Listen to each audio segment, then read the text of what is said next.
Bueno, y ahora vamos con la habitual columna de abogados laboralistas que tenemos acá en el noticiero, porque hoy nos van a hablar precisamente que desde los sectores económicos están arrasando sobre los derechos gremiales, como así también en la organización de los lugares de trabajo y las herramientas de acción gremial. Estamos en comunicación con Guillermo Pérez Crespo, él es el presidente de Abogados Laboralistas. Guillermo, te agradecemos tu tiempo y bueno, te escuchamos a ver qué es lo que tenés para decirnos. Al contrario, yo agradezco el espacio en nombre de la asociación, que este es un espacio importante y queremos aprovechar. Bueno, hay cuatro o cinco cosas que me parece que son muy importantes de clarificar. Una de ellas tiene que ver con en qué consiste esta ofensiva, esta brutal ofensiva sobre los derechos de los trabajadores.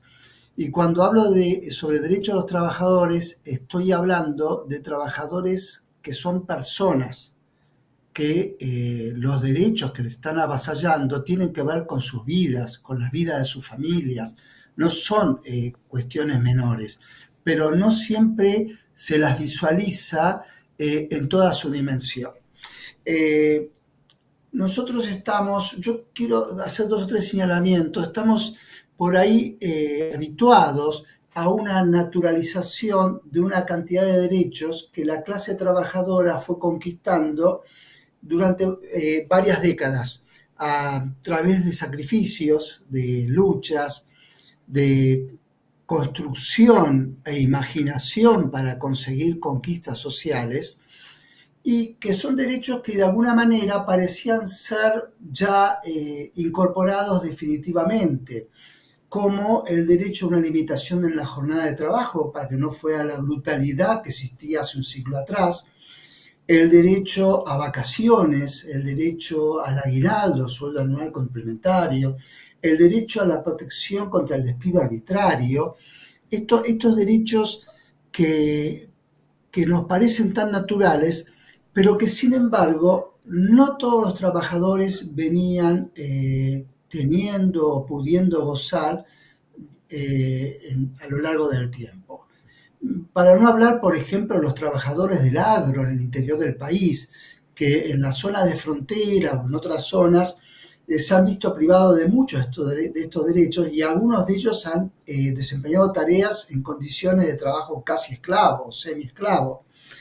O los trabajadores sin empleo formal. A mí no me gusta decir desocupados, porque en realidad son trabajadores que están haciendo tareas, y a veces son tareas importantes para la sociedad, pero que no tienen empleo formal, que no tienen salario muchas veces, y que pasan por situaciones bastante complicadas y a veces muy desesperantes. Entonces, esto por un lado. Por el otro lado, me parece también importante señalar que esto no es únicamente una cuestión de un gobierno. Y con esto, por supuesto, no quiero justificar a este gobierno, ni mucho menos. Creo que es lo más nefasto que nos ha ocurrido en décadas. Pero también es importante advertir que esto es todo un proceso que se ha venido dando, no solo en la Argentina, sino a nivel mundial, de pérdida de derechos por los trabajadores en gran parte de los países, y que se hace muy difícil enfrentar. Por supuesto que con este gobierno la ofensiva es mucho más brutal, y en ese sentido los grupos económicos que están detrás del gobierno, que son el real poder, detrás del presidente de la nación, detrás de los diputados eh, títeres que nosotros vemos diariamente en algunas declaraciones, estos grupos económicos tienen la inteligencia de saber a dónde golpear y han de sobre aquellos derechos que sirven como derechos instrumentales para garantizar otros derechos. Y me refiero a los derechos que tienen que ver con la libertad sindical. Es decir, si los trabajadores no tienen libertad sindical, si no tienen derechos gremiales, no pueden defender sus demás derechos. Entonces, Hacia ahí se ha avanzado en forma muy contundente por 2 o 3 medidas que están intentando imponer. Una de ellas, que quedó en suspenso, por lo menos hasta ahora, es la limitación de las asambleas en los lugares de trabajo. Esto es gravísimo, porque es en la organización en los lugares de trabajo donde los trabajadores adquieren fuerza, conciencia y experiencia para después pasar a formas de resistencia superiores. Otro es el ataque, la agresión hacia aquellos trabajadores que hacen actividad sindical. La ley 27742 estableció una reforma en la ley de contrato de trabajo, el artículo 245 bis, que curiosamente parecería ser como que castiga el despido discriminatorio, diciendo que va a tener una sanción indemnizatoria mayor.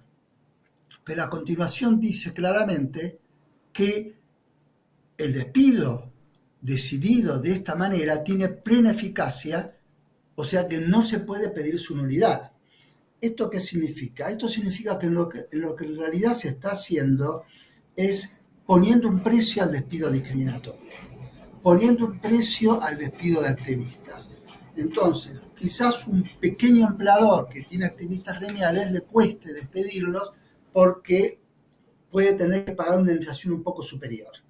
Pero para una gran empresa, esto significa lo que se llama un bill de indemnidad, significa el permiso para despedir. O sea que se da el absurdo de una ley que expresamente permite despedir discriminatoriamente, permite vulnerar garantías constitucionales. Y la tercer pata de esta ofensiva es el intento bárbaro de limitar el derecho de huelga en cuanto a la posibilidad de las manifestaciones o actos de protesta frente a las puertas de la fábrica. Bajo el nombre de bloqueo, en realidad se mezclan una cantidad de situaciones, porque en realidad el bloqueo total y absoluto a lo largo del tiempo siempre estuvo prohibido en nuestra legislación y siempre fue castigado por los jueces. Pero acá en la reforma esta, lo que se busca es castigar lo que se llama el bloqueo parcial o la intimidación. O sea, cuando los trabajadores hacen un acto frente a las puertas de la fábrica sin impedir el ingreso y sin causar daños, lo cual es gravísimo, es contravenir lo que han dicho los jueces muchas veces en cuanto al derecho de huelga y es contravenir los pronunciamientos de la Organización Internacional del Trabajo, del Comité de Libertad Sindical. Esto marca que los empleadores, los grupos económicos, tienen muy en claro hacia dónde necesitan avanzar. Por un lado, impedir las asambleas, por el otro lado, facilitar el despido de aquellos trabajadores con actividad sindical y, por último, poner todo tipo de impedimento al derecho de huelga. Sí, Guillermo, y yo te agregaría, no sé si te parece, estás de acuerdo, que si protestás y llevas adelante alguna manifestación en contra de todo esto, te mandan a la policía, te reprimen y te meten preso también. Sí, es curioso que la ministra de Seguridad habilitó incluso una línea telefónica para que cualquier trabajador que quisiera denunciar una presión por parte del sindicato lo pudiera hacer y se olvidó de habilitar una línea telefónica para que cualquier trabajador que fuera amenazado por el empleador, si se adhería a una huelga, lo pudiera hacer. Parece ser que la presión que hace un sindicato o los propios compañeros para que el trabajador se adhiera a una medida de fuerza no es legal, pero la amenaza de despido del empleador sí es legal. Entonces habría que ver con qué criterios se maneja la ministra de Seguridad en este aspecto.